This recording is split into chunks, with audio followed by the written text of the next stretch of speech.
Thank you, Linda, and thank you to the Greater Houston Women's Chamber of Commerce. We're very pleased to be here. As Linda said, I am the Associate State Director of Outreach and Advocacy for AARP Houston, and I have the pleasure of working with our AARP Texas team on this caregiving pilot, this work that we're doing in the community to educate caregivers and employers who might have working caregivers in their companies to educate them about resources. So we're extremely excited to have this platform today. A little bit about AARP. AARP is the nation's largest nonprofit, nonpartisan organization dedicated to empowering people 50 and older to choose how they live as they age. With a nationwide presence and nearly 38 million members, AARP strengthens communities and advocates for what matters most to families, such as caregiving, health security, financial stability, and personal fulfillment. And AARP, in case you didn't know, also produces the nation's largest circulation publication, which is the AARP magazine and the AARP bulletin. So again, we're extremely excited to be hosting this workshop for employers today. And you're probably asking yourself, why is AARP discussing caregiving today at a chamber? Well, we really need to focus on reaching caregivers where they are. And according to our research, 1 out of 6 employees is a caregiver. And so that's why we've partnered with chambers of commerce, small businesses, different business organizations, and community members to have the discussion to encourage employers to be supportive of their working caregivers. And we know that prior to the pandemic, the conversation was different. We know that when the pandemic hit and it really put caregiving in the spotlight. And we're not just talking about child caregiving. We're talking about caregiving like Eddie's story, which you'll be hearing about shortly, who cares for 2 of his loved ones, his mother and his aunt. And we're talking about all phases of caregiving, right? As you can see, Eddie is not your traditional caregiver. He's a male caregiver. We have students who are in college who are caregivers. We have millennial caregivers. We have Gen Xers. We have, really caregiving impacts everyone at some point in your lives, which again, you'll be learning about today. Something for you to remember before I hand it off to Eddie is that the cost of not supporting caregivers can be $2,700 per employee per year. And so the way that that number was calculated was, how does that impact turnover rate within your company if you are not supportive of a caregiver? So that's $2,700 per employee per year. We also know that elder care benefits continue to lag as childcare benefits are talked about more. So we really want to continue to put caregiving for, again, we're not discussing childcare. This is caring for a loved one who might be sick at home. And that definition is very broad, and we'll go into detail today. So joining us today is AARP Houston volunteer, Eddie Orem. He is also an adjunct professor at the University of Houston downtown and a caregiver. And I can say that AARP Houston is very lucky to have Eddie as an ambassador for us to share his journey. And what a better way than to have a caregiver themselves, who is a working caregiver, talk to you about how you can create a more caregiving friendly culture. So Eddie, before we get started, in your own words, for those not familiar with the term caregiver, what is a caregiver to you and who do you care for? First of all, I want to say thank you, Rosalinda, for assisting me or allowing me to assist you with this presentation. Caregiving to me is something that is extremely important, something that allows me to learn how to be a caregiver. I come from a caregiving family. My grandmother was moved into our home. My great aunt was moved into our home while I was in college. And my other grandmother actually brought people in, young ladies who were in very complex living situations. So I understood the idea of taking care of your loved ones. What I didn't understand was how best to do that, why it's important. And one who works and is employed, I understand the value of having a caregiving family as well as an employer who values caregivers and provides resources and includes AARP in the programs that we need to do in the education program. Yes, well, thank you for that. And something to note, and I've mentioned this to you, Eddie, is that I was a caregiver myself when I was in college, but I didn't know that I was a caregiver, right? And because that's just because I would take some time and go spend the night at my grandmother's who had Alzheimer's, because I lived next door, and family members were taking turns to kind of not have the responsibility weighing on just my one aunt who lived with her. But in the Latino community, there's not really a word for caregiver in Spanish. And so a lot of times people don't identify themselves as caregivers, which is why you're doing this work, why I'm doing this work, is to really educate folks and let them know you're not alone. There are resources out there, and that's why we need to continue having the discussion. Before I pass it on to you, I'm going to share a brief commercial about AARP.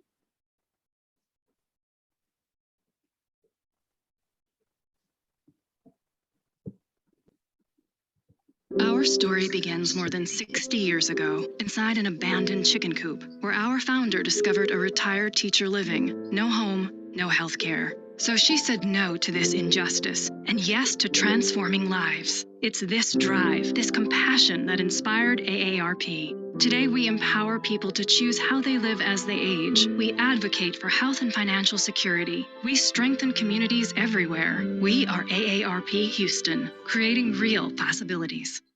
Our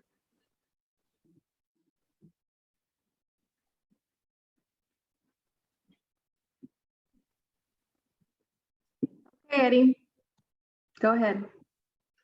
Thank you, Rosalinda. Let me say that, again, how appreciative I am of being a part of this process, because as someone who's employed, who works in an organization that is very caregiving, they understand the caregiving crisis. ARP is excellent in that, as Rosalinda said, we have 3,400,000 family caregivers. So the number in Texas is not only huge, and not only do we have an economic value where we're talking about $35 billion that would be provided to non-working caregivers if they were actually in the workforce. But at the same time, when we look at caregivers, what does that mean to businesses? 6 out of 10 caregivers are employed while providing care. So we want to let you know that there are people in your employment who actually are trying to do 2 jobs. They're trying to be a good employee, they're trying to be a loved one, and taking care of their family, themselves. And we also have other relationships, such as I'm a father, I'm a nephew, I'm a son, and I'm a grandfather. And we want to make sure all of these different roles are successful. And 80% of caregivers admit that caregiving impacts workplace productivity, which means if we don't have this kind of environment in our workplace, chances are it is affecting workplace productivity. And I want to say that we are going to continue to be pressing this issue in the future, because older Americans are being diagnosed with more chronic illnesses than ever before. At the same time, our younger generations are seeing increased rates in different issues that involve them as well, such as autism, ADHD, which means caregivers are also going to be taking care of their children, their grandchildren, and by the year 2030, the number of caregivers and elders are going to increase. We want to say 90% of people over 65 in the year 2030 will have one or more chronic conditions. What ARP is helping me understand is that my caregiving duties are not over with. My children's caregiving duties are just beginning, and I want to prepare them.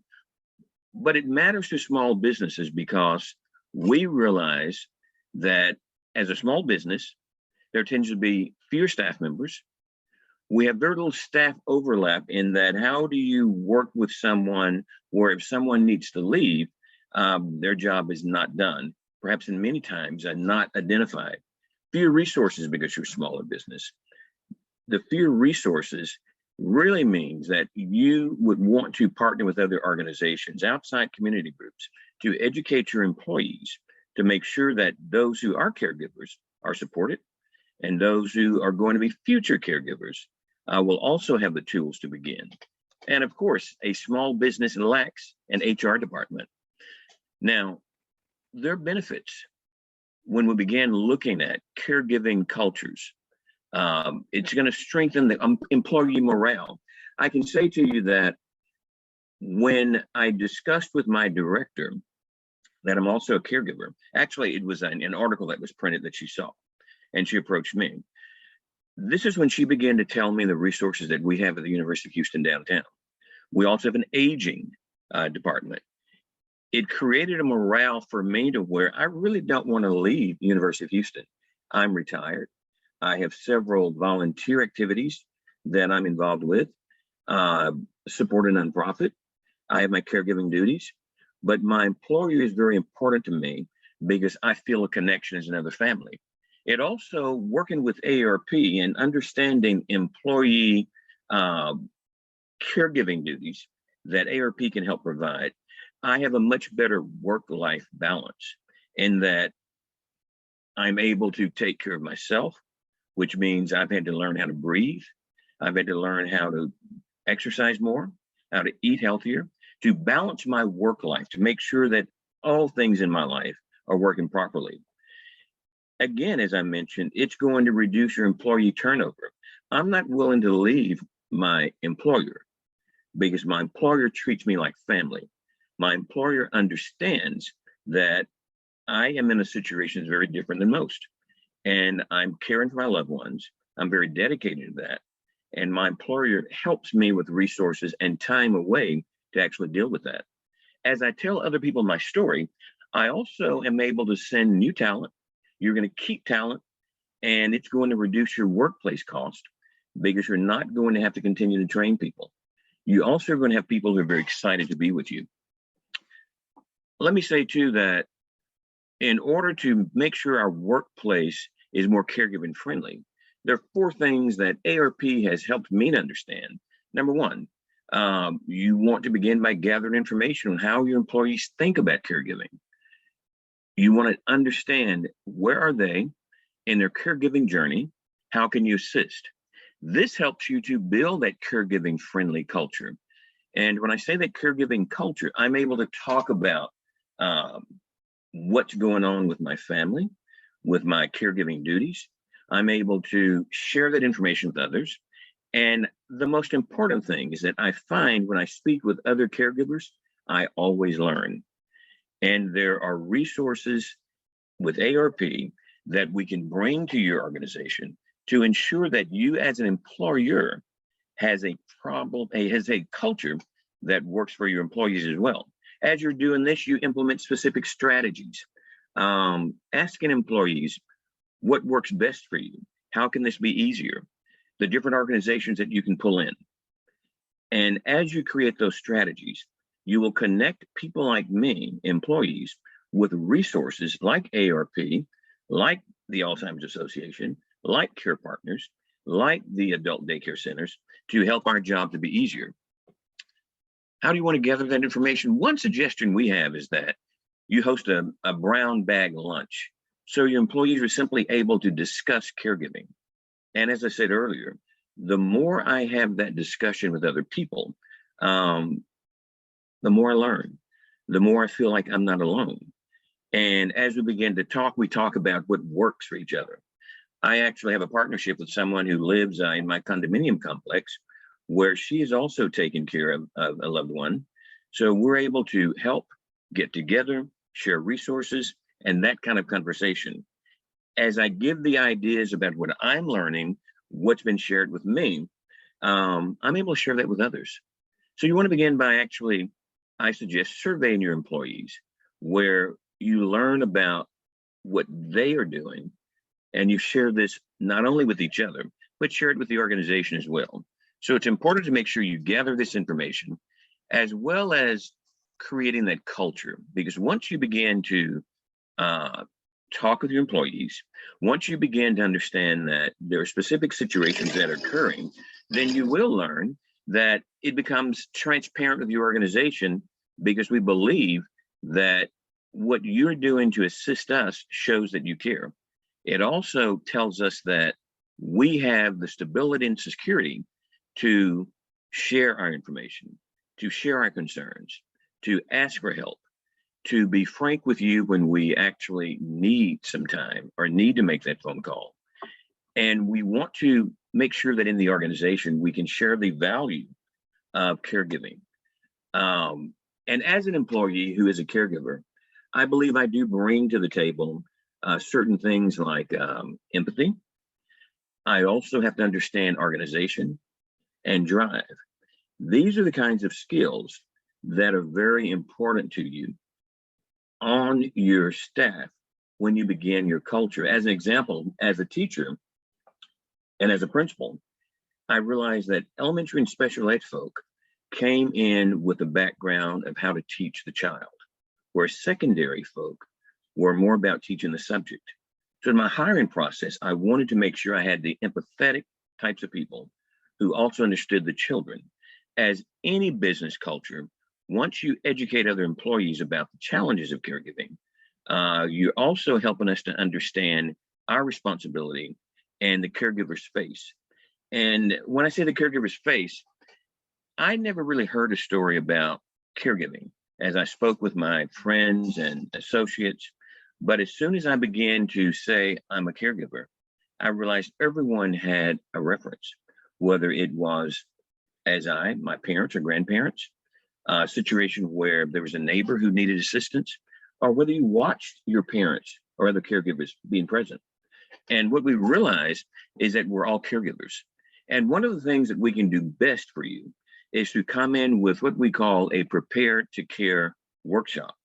And we have a prepare to care guide that comes in different forms, different communities, the Latin community, the Asian community, the military community, the LGBTQ community. So we have several ways of working with communities in your staff who might want to need a different reference. And you can get our guide when we make the presentation at www.aarp.org/caregiving.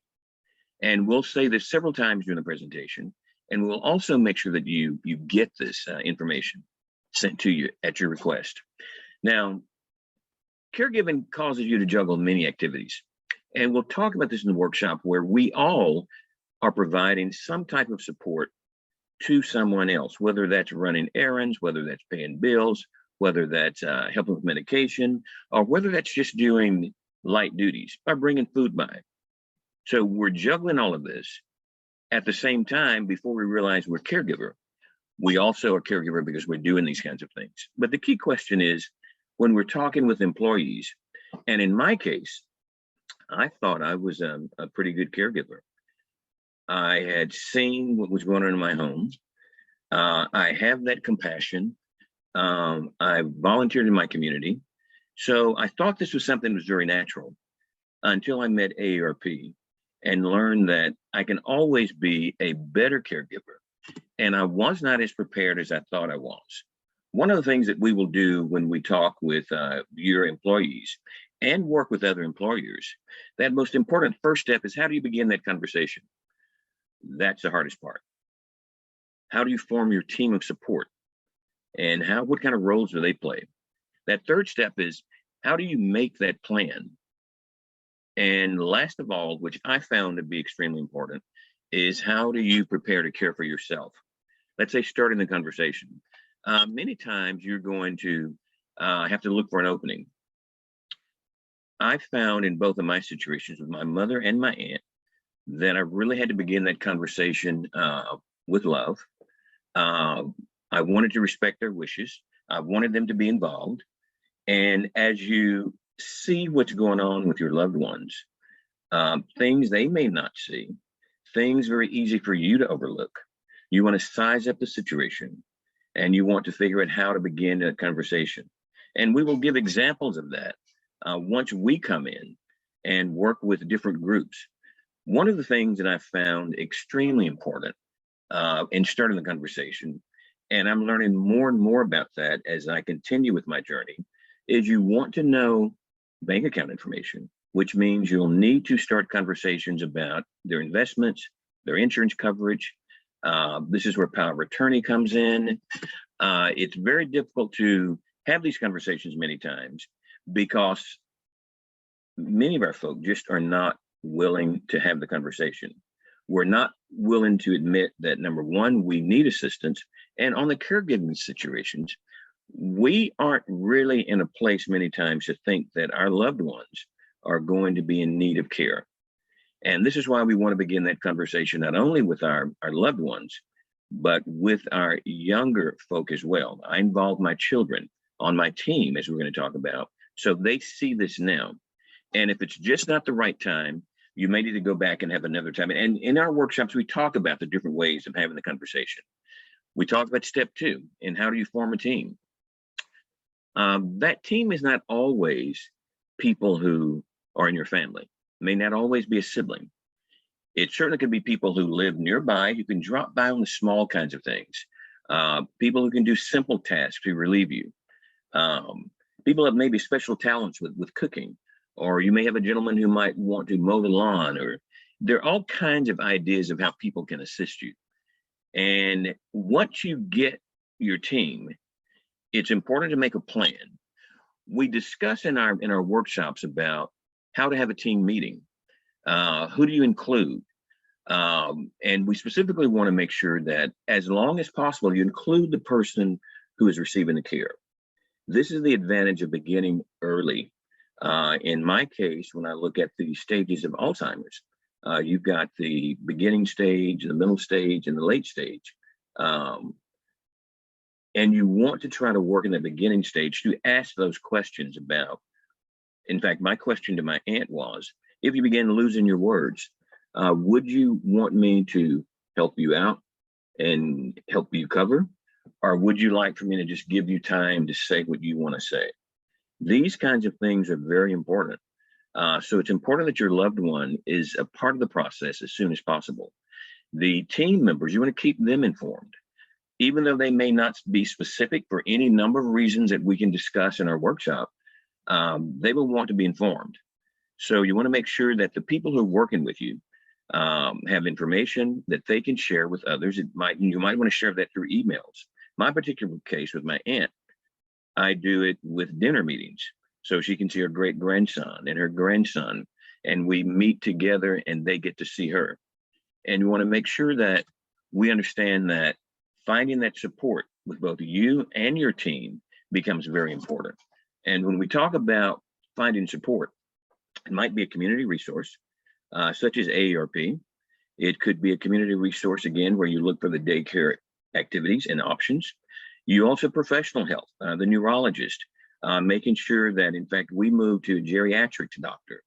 You have the professional health, where it might be someone to, if the individual's not living with you, such as my mother, I have house cleaners coming in, the healthcare folk coming in, and she has Medicare for her insurance. The doctor's able to come in to visit. In fact, today, we'll actually have a doctor to do a video visit with both of us.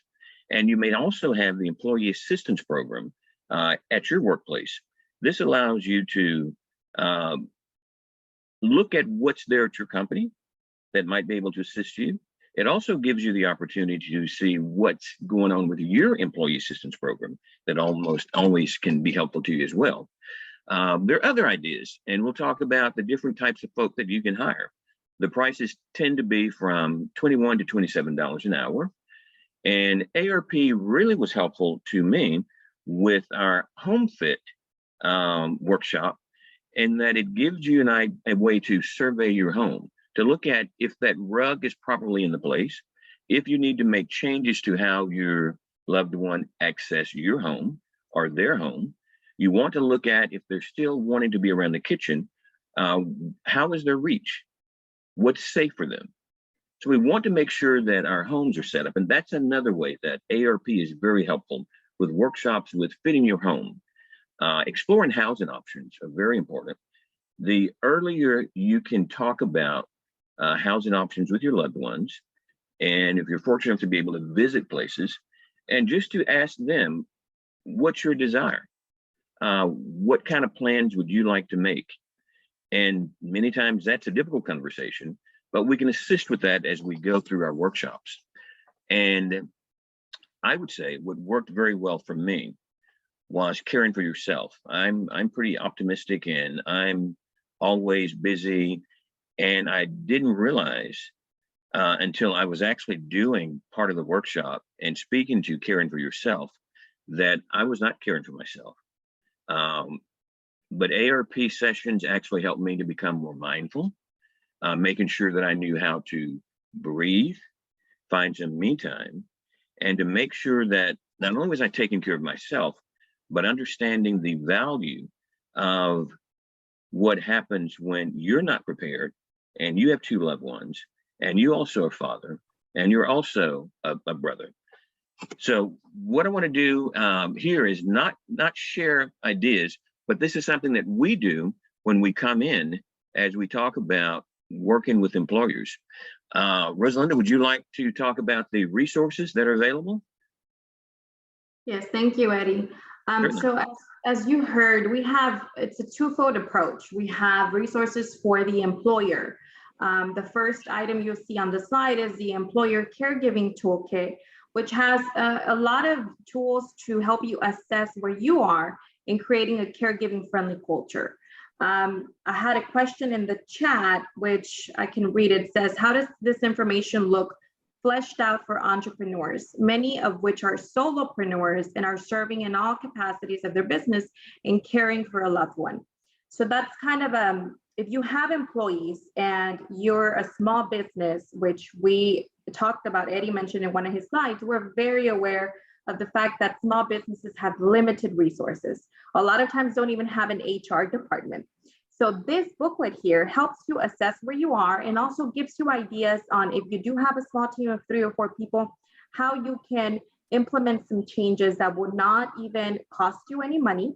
And are as easy as just having conversations with your employees, letting them know that you are supportive of them, that you're there for them, providing some workplace flexibility and other options that, again, are not going to impact your pocketbook, are not going to cost you anything. Our resources are free. This booklet is free for employers.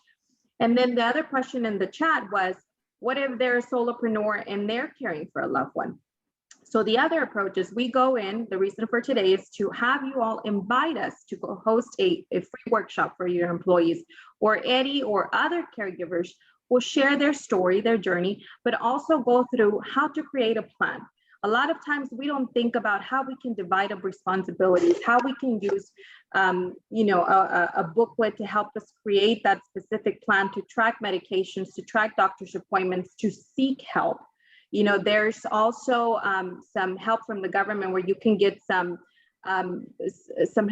pay someone to go in one day and help you just take that break, as Eddie mentioned, step number 5, which is for a lot of people, including solopreneurs, I imagine, to take care of themselves. It's a reminder to take a breather. It's a reminder to care for you, because if you don't care for you, then you will need a caregiver yourself, right? So it's kind of that analogy of put your mask on first in the airplane, right? And so that's kind of, again, that twofold approach. The best thing is it's all free. It doesn't cost you anything. We're just here to provide these free resources and remind caregivers they are not alone. So we also have instructional videos. We have many resources. We have the Prepare to Care plan. We have recorded webinars. During the pandemic, we also did a lot to provide our 50+ community with training on how to use Zoom, how to use technology. Eddie mentioned the Home Fit Guide. We have resources to help make sure that your home is safe as your family members age in place, right? How can you make sure that your restrooms are safe for them, that your walkways, your doors, everything. I mean, and it's all free. So we are very pleased to have been here today. We're very appreciative of the Greater Houston Women's Chamber. We want to ask you to please think of AARP if you need a free workshop for your employees.